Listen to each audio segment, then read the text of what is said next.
What's going on, guys? Aco here, and today I'd like to talk about something that I feel needs to be discussed within our community, and that is the usage of Sparking Blast. For the longest time, I've felt that outside of high-level competitive play, the benefits of Sparking Blast are not actually being utilized by most players. 9 times out of 10, I feel like the majority of players that I encounter primarily only spark when they're down to their last character. And the point of this video is to try to persuade more people to use the level 1 spark versus the level 3, because in my opinion, the level 1 is far, far superior to the level 3.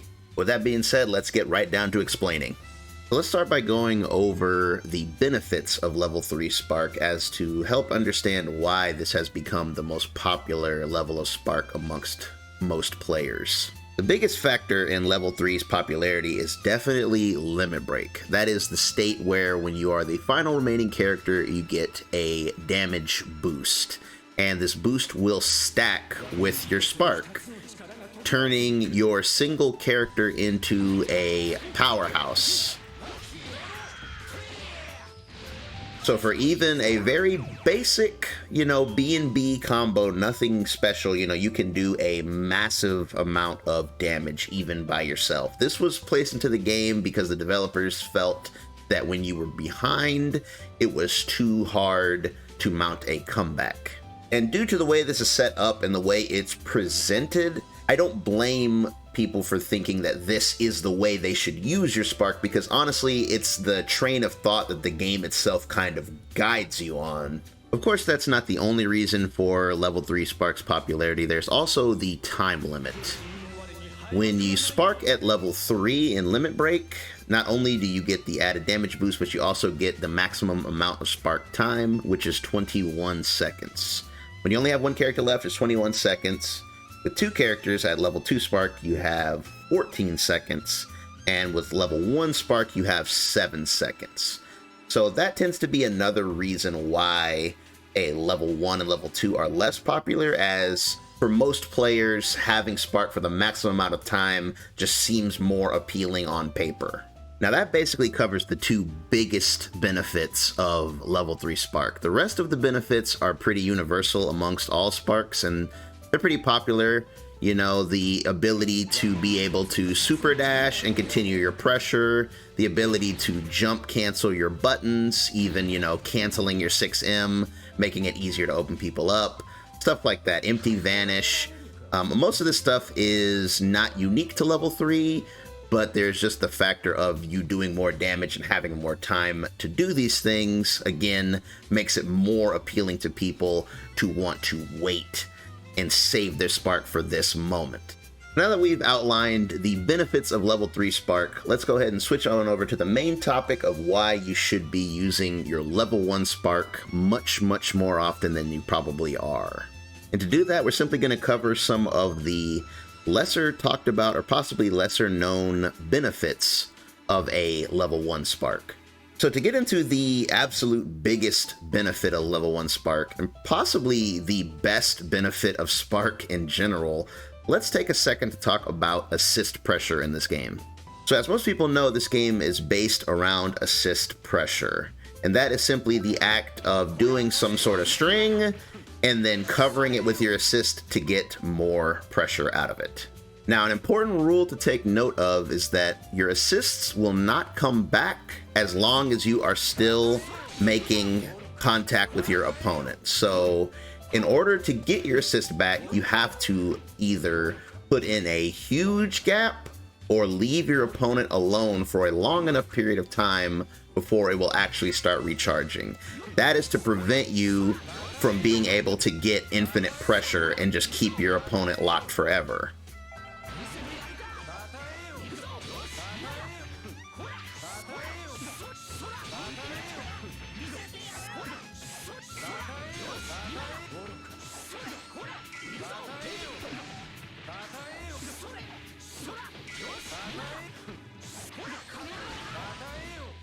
As you can see with even such a simple example of block strings there, 7 seconds is actually quite a long time when you have assists behind you. That is 7 seconds of potentially relentless offense that your opponent has to continue blocking, and depending on how you called your assists, you may still even get a bonus assist call after your spark is over, as long as you press the button before your gauge stopped blinking.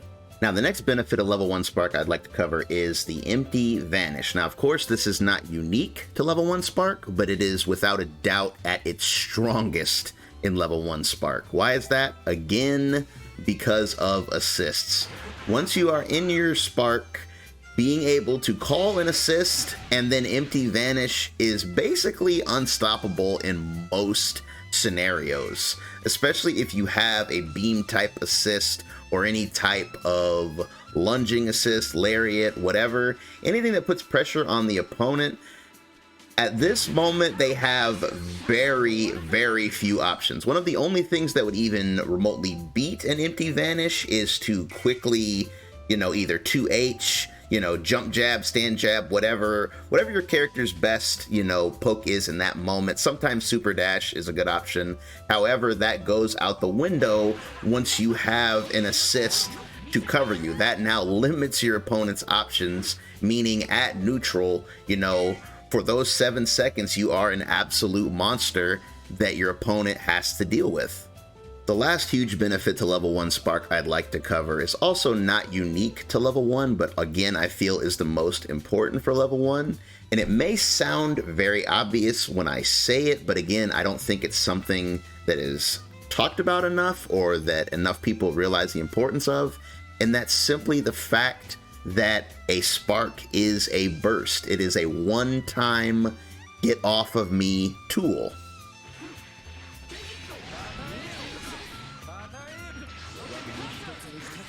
This is an incredibly high momentum based game, and having the ability to just say, get off of me, I'm resetting the neutral, is literally one of the strongest tools you have in this entire game. That's the reason you only get 1 Spark. You get 1 do-over. You get 1 chance to say, okay, I messed up. Let me reset back to neutral. But the crazy thing of it is, it's technically not really back to neutral. At the moment you pop your level 1 Spark, you now have the advantage.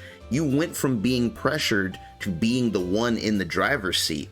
Even though your opponent is most likely going to be across the screen, you are 100% the person in control of the flow of the match at that point. This is simply due to the nature of the situation. In most cases, if your opponent is pressuring you, they probably spent both their assists, which means they are now waiting for their assist to come back, while you, on the other hand, have access to now the infinite assist cooldown, as well as the empty Vanish boost, as well as the meter build and the jump cancel. And basically, you can turn those 7 seconds into an incredible situation where you basically get control of the match for a good while. And that leads into the last aspect I'd like to talk about in this video, and that is the importance of team composition. So when you build your team, 9 times out of 10, you're going to build it around your point character. Your point character is going to be designed to get your team started, whether that is by zoning and building up meter or getting in close for 50-50s. Either way, whoever is the point character in your team is designed to get the momentum shifted in your side. Now, once this point character has been lost, your team then becomes fundamentally weaker. No matter how strong your 2 remaining characters are, even if they're the 2 best characters in the game, you are now much, much weaker than you were before. You only have 1 assist to call. So that means you now only have 1 way of either extending your pressure or extending a combo. You have to make that decision now. You no longer have both options on the table. You also only have one character to guard cancel into. You also only have one character to DHC into. You now lost the ability to do, you know, level 1, level 3 in most cases. The moment you lose a character in this game, you are dozens of times weaker than you were before. Even a character with 10% life is 1,000 times better than a dead character. And again, this probably sounds like common sense, but you don't know how many times I have seen on YouTube videos or just experienced it in matches where people will have a character in the back who could still act as an assist, you know, who can still act as a DHC, who could still be a potential guard cancel. Just because that character is low, I have seen it so many times where they will send that character out to die just for the sake of being like, yep, now my spark is stronger. They will trade a character for the next level of spark. And in my opinion, that is just a huge mistake, because this game is based around team composition. At the end of the day, team composition is more powerful than anything in this game, and a full team is always going to beat anything else in most circumstances. Now, rather than just having to take my word for it, let's go ahead and look at an example here of some top level players. This is from EVO 2022, and I feel like this situation here perfectly exemplifies what I'm covering here in this video. Let's go ahead and take a look. Where's that? Yeah. Okay. Legendary Fred. Getting that big damage combo right now. Shanks. On the defensive again, on the verge of losing self. Yes, one more hit. Okay, sparks up. It does not want that to happen. Oh, the reflect. Looking like at the conversion with this though. Nice. Great block by Fred. The defense is absolutely insane. And once again, has to get away because the spin would pretty much close the situation. Oh. And there we go. Get for the loop. Excellent play right there. The way Shanks uses assists is so good. Okay, knockdown time. What's it going to be? Staircase. Oh, yep, forcing the spark anyway. Oh, that was a good reflect. Nice. And Fred realizing that he maybe couldn't have jumped in time to use the empty vanish instead. That was genius. that was extremely smart from Fred. Not gonna be able to kill alive. Oh, he died. Building that third bomb. 1-1-1. And that's his time. Yell. Dead cells. You're out. So after everything we just covered, you should have been able to see very clearly what happened here. Let's just take another very quick look just so I can, you know, point it out with you guys. Here, you know, Pred is 100% in the driver's seat. You know, he's got Shanks literally up against the wall. And just as he's about to continue his pressure, Shanks opts to spark, getting himself out of the corner, and he immediately calls his base Vegeta and empty vanishes to cover himself.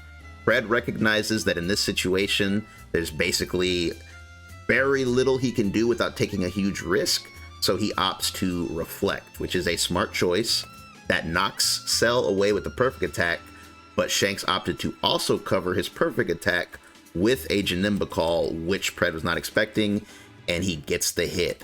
Now this puts Shanks in the driver's seat here, and as you can see, his assists are almost already back. He opts to go for a Dragon Rush and decides to back off because of the threat of 21's spin. However, he still has his assists, which he can continue to call because he is in Spark, and this eventually leads to him getting the opening here. And this puts him in the driver's seat now, and as you know, Pred decides he's had enough, he's gonna Spark, get himself out of that corner, and what happens? He empty vanishes, uses a Ki Blast here, because just in case Shanks would have tried to perfect attack or 2H, the Ki Blast would have won. And then again, similar to Shanks, Pred covers his empty vanish with an invincible uppercut assist, getting him the hit. And even though he missed his hit confirm, he had the foresight and the reaction time to empty vanish to get the pickup. And notice the meter here. He doesn't have enough meter to kill, but because he's in Spark, he was able to empty vanish, and he is going to build up enough meter with his assist still coming back, by the way, and he builds up enough meter to secure the kill, thus taking control of the match by taking out one of Shanks' characters first. And there you have it. That covers all of my reasons for why you should be using level 1 Spark instead of level 3. Now keep in mind that none of this is to say that level 3 Spark is bad or that, you know, you can't make comebacks with it, because that's just honestly not true. That happens all the time. It happens in tournament play. It always will happen in the future. But my point here is that if you were to use your spark earlier and use the benefits of level 1, chances are you're not going to end up in that situation in the first place, because what is level 3 spark? It's a comeback mechanic. You know, you're trying to come back, meaning you are losing, whereas there are a lot of times where if you were to just pop your spark earlier, you can prevent yourself from being in that situation in the first place. And that's going to do it for this video. Thanks for watching through to the end. If you feel like you learned something here, I'd appreciate if you would leave a like and subscribe for more guides and quick tips like this. And I will see you fellas in the next one. Peace.